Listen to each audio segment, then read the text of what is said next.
what Krishna says in the end of the second chapter of the Gita is he says, the desires that rage within the body and the impulses come from the body, it's like an itch we want to scratch. Oh.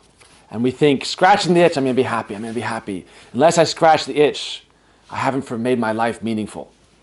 One of the teachings of the Gita is that you need to learn to differentiate between a craving or an impulse, whether it's really connected to your essence or whether it's just an impulse of your senses.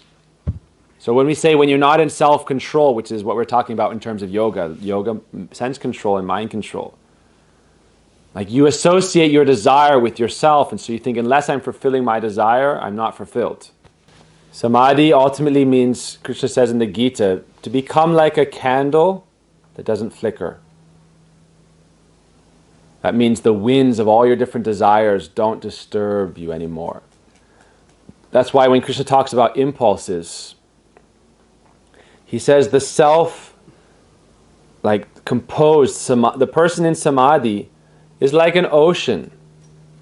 And all the rivers of all the impulses and desires are still flowing through the body, because the body is like a vehicle of all your different jumbled up stuff. The body isn't just your consciousness, the body is also your mind.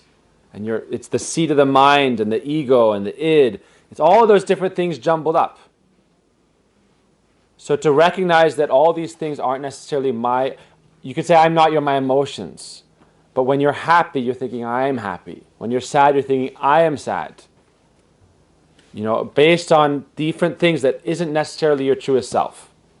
And so what yoga is ultimately leading you to is true knowledge of the self, and then how to live properly. Righteousness, dharma.